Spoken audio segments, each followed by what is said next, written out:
Hi everyone. In this video, I'm gonna introduce you to my HDA Houdini tools that I built. Basically, it's just a cave generator, game-ready cave generator assets, cave generator tools. Excuse me. And what you see is just the result of the cave. So I'm going through the caves right now, and yeah, you see like a floating rock there. But yeah, it's pretty big, and basically the user is only drag the curve and then click generate, and then there will be like automatically generating the caves. So let me just go back from the let me just go back from the game mode, and you can see from the top view this is like the curve itself. It follows the shape of the curve. Yeah, so I'm gonna show you how it works. Let me just delete that. I'm gonna go back to the from going back from the um, full view, and then let me just make sure the Houdini engine is starting. It's connected, and I'm gonna drag and drop my HDA.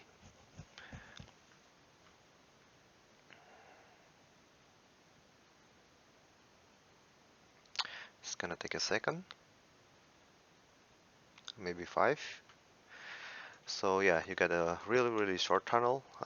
Right now it's white only because it's a layout, and then if you click on the tunnel, you get this tiny curve which you can drag outside, and then you get one long curve.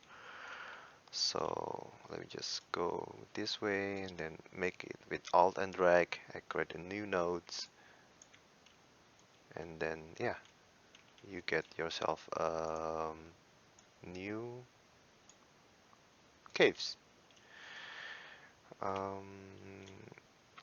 Let me just straight this one out, and then I'm gonna make this bit going this way. So you get one tunnel. What if you want a second one? So you can always add a new curve. So I'm gonna add a new element here, and there will be a new curves happening. I created here, and I'm gonna drag this one to the left. I'm gonna drag this one to the bit in the middle, and it's gonna kind of merge and create a fork. You can always kind of from here also make a new node with Alt and drag, and also Alt and drag, and then the tunnel will have like 3 exits right now. So yeah, you can always add more elements or more curves on them. You can even make a circular caves, I think. Should be merging. Yeah, it's merging right now, which is cool. Another thing that you can do, so let me just delete the second spline. So we're back to the one tunnel. I built like a new parameter for this. When you check this extra network, it will create on every node of kind of fork. I'm using L system for that. So let me just show you what I mean. So it's basically only one level, one length. If you put a 3, we're gonna be more length, so to say, and then it will be 5. We're gonna be more, I think. The directions of the uh, excuse me, direction of the fork is totally random. So let me just uncheck this again, and then the second functionality that I built is like random rooms.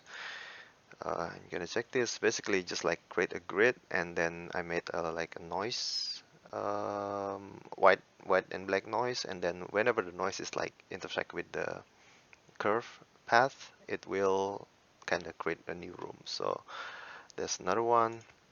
Something that also you can do is also check this add rotation and scale attributes. Basically, I want to have uh, you know part of the cave which have like a big room and maybe like a high ceiling and such. So I built something like this. Oh, wrong buttons. If you go to the nodes and you go into the scale gizmo and then just drag out the scale part, and then you'll get something like this. A big room. You can also have like high ceiling if you just move this way, which is kind of cool. So that's that. I'm gonna create new caves right now. So let me just create another room and maybe add a second curve.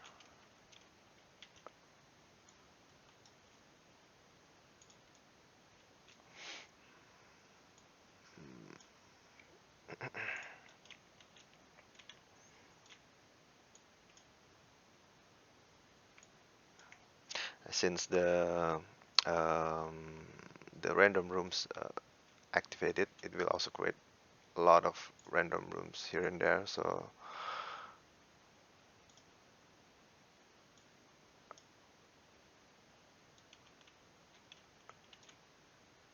should we go this way or something?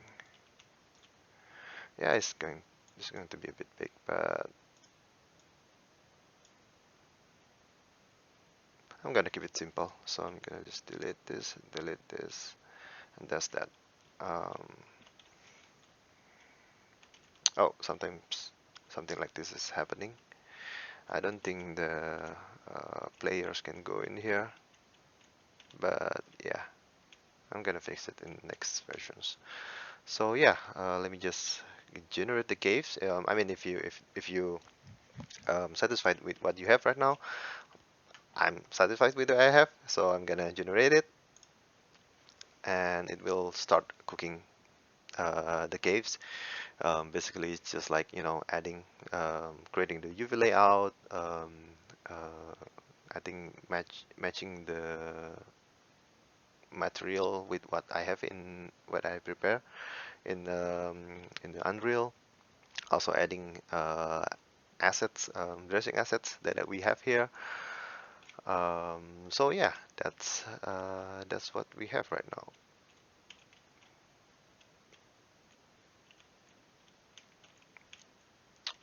It's quite pretty cool. Um, if you have like you feel like the dressing mesh is not good enough, you can always change it. I mean, you go into the uh, Houdini instancer, for example, like this one, the big one here. I think I can change it something from mega scans here, like this one, for example. Gonna drag and drop, will automatically change it. But I guess it has to be um, a closed mesh, not an open one, because I put a lot of rotations to get a lot of variations. So yeah, let me just redo that. So if you have like, or you find in Megascan assets that you fancy, you can always change it. Also, the material in here is also Houdini material, not Unreal material. You can always change it and like drag and drop. Um, so yeah, let me just test how it looks like on the game mode. Oh, it's a bit high, but no worries.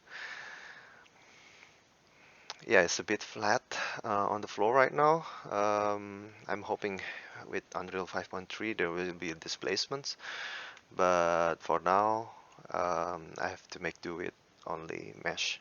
I think I also need to create a smaller dressing mesh, or maybe the cave is kind of too big. But yeah, this is the results anyway, so I'm gonna keep working